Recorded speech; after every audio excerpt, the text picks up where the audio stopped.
आज हामी नयाँ विषयवस्तु राष्ट्र अथवा नेसनको विषयमा चर्चा परिचर्चा गर्नेछौँ। नेसन अथवा राष्ट्र भन्ने बित्तिकै यसको दायरा फराकिलो हुने गर्दछ, यसको दायरा विशाल हुने गर्दछ। किनकि राष्ट्र भनेको कुनै सीमारेखा र परिधिले घेरेर राखिने जमिनको टुक्रा जस्तो नभएर कुनै धर्म, नस्ल, संस्कार, संस्कृति, उत्पत्ति स्थल, इतिहास र भूगोललाई केन्द्रबिन्दु मानेर एकताको सूत्रमा भावनात्मक रूपले, मनोवैज्ञानिक रूपले जोडिएर रहेको मानिसहरूको समूह हो। राष्ट्र एक भावनात्मक एवं सांस्कृतिक एकाइ भएको कारण यसलाई नाप्न वा जोख्न सकिँदैन।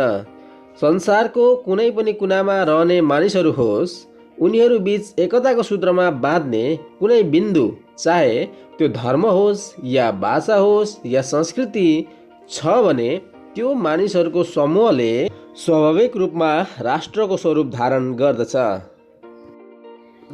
नेपालको हकमा तमाम मूलवासी मङ्गोलहरू राष्ट्रभित्रका राष्ट्रहरू हुन् र सिङ्गो नेपाल पनि एक राष्ट्र हो। यस अर्थमा कि प्रत्येक नेपालीहरू चाहे जुनसुकै देशमा रहेको होस्, उनीहरू लुम्बिनीको प्रतिष्ठालाई लिएर, सगरमाथाको प्रतिष्ठालाई लिएर, जलस्रोतको दोस्रो धनी देश भन्ने प्रतिष्ठालाई लिएर उनीहरू बीच आपसमा एकताको भावना विकास भइरहेको हुन्छ। चाहे नेपालको बाटोघाटो धुलै धुलो होस्, हिलै हिलो होस्, तर पनि उनीहरूलाई नेपालको आलोचना सह्य हुँदैन।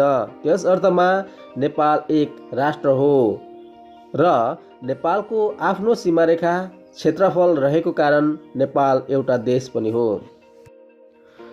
मूलवासी मङ्गोलहरू राष्ट्रभित्रका राष्ट्रहरू यस अर्थमा हो कि उनीहरू जुनसुकै देशको जुनसुकै कुनामा रहे तापनि उनीहरूको आफ्नो मातृभूमि रहेको छ। उनीहरू एउटै नस्लका रहेका छन् र उनीहरू बुद्ध धर्म र टिबेटो बर्मिज भाषा समूहलाई केन्द्रबिन्दु मानेर भावनात्मक रूपले एकताको अनुभूति गरिरहेका हुन्छन्। त्यसकारण राष्ट्र भनेको साझा धर्म, साझा सम्प्रदाय, साझा इतिहास, साझा रीतिरिवाज, साझा नस्ल, साझा भाषा मध्ये कुनै न कुनै कुरालाई लिएर भावनात्मक वा मनोवैज्ञानिक रूपमा एकताको सूत्रमा बाँधिएको अनुभूति गर्ने मानिसहरूको समूह हो।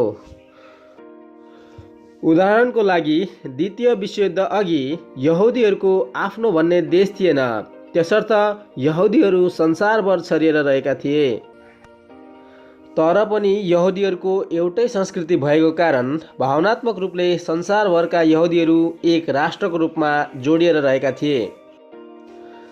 जब द्वितीय विश्वयुद्धपछि यहुदीहरूले इजरायल भन्ने देश पाए, तब संसारभरका यहुदीहरू त्यस देशमा गएर बस्न थाले।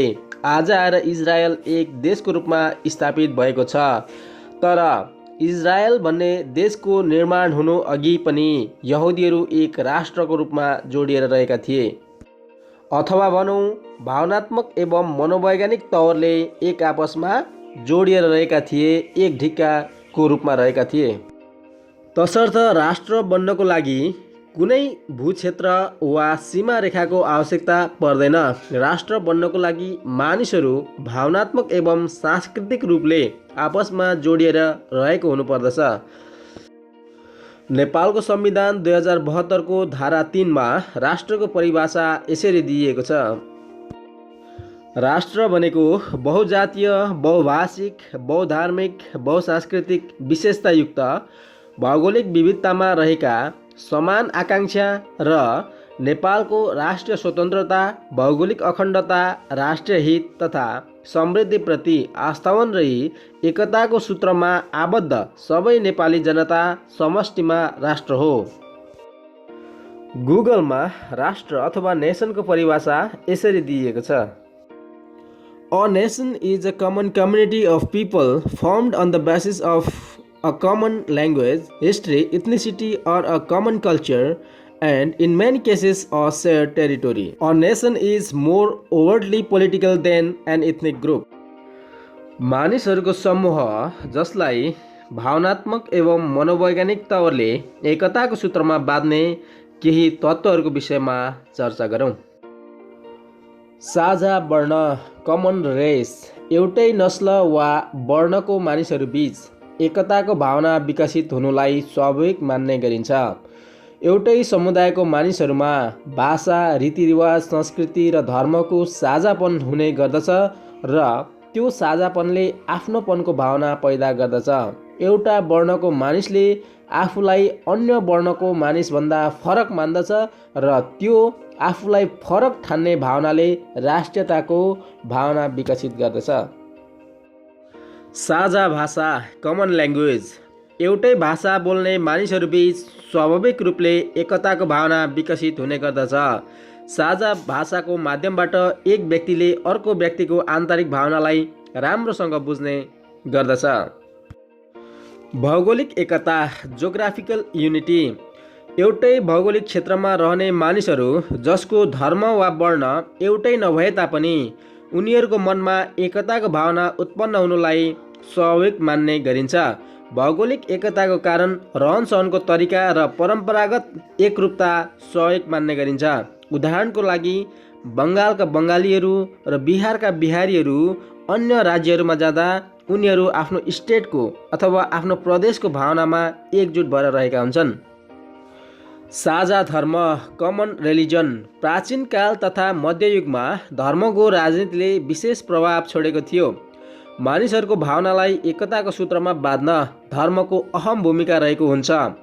एउटै धर्म मान्ने मानिसहरूबीच एकताको भावना यति धेरै मजबुत हुन्छ कि उनीहरू धर्मको नाममा सब थोक गुमाउन तयार हुन्छन्।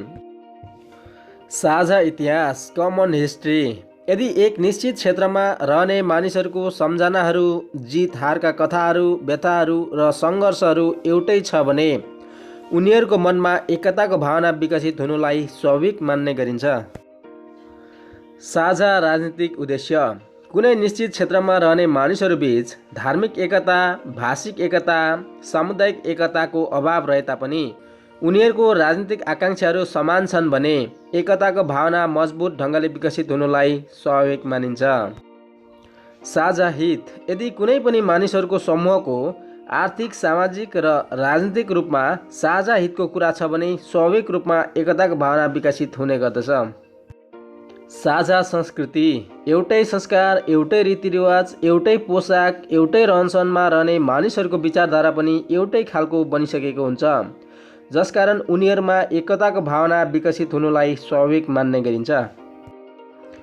तसर्थ सारमा भन्नुपर्दा साझा वर्ण, साझा भाषा, साझा भौगोलिक एकता, साझा धर्म, साझा इतिहास, साझा राजनीतिक उद्देश्य, साझा हित र साझा संस्कृति मध्ये कम्तीमा कुनै एकलाई केन्द्रबिन्दु मानेर मनोवैज्ञानिक एवं भावनात्मक रूपले एकताको सूत्रमा जोडिएको मानिसहरूको समूहलाई राष्ट्र भनिन्छ। हस्त, राष्ट्र भनेको के हो भन्ने विषयमा स्पष्ट भइसक्नु होला भन्ने विश्वास लिएको छु। यो भिडियो हेरेर मन पराइदिनु भएको खण्डमा लाइक, कमेन्ट, सेयर र सब्सक्राइब गर्न नभुल्नुहोला। धन्यवाद।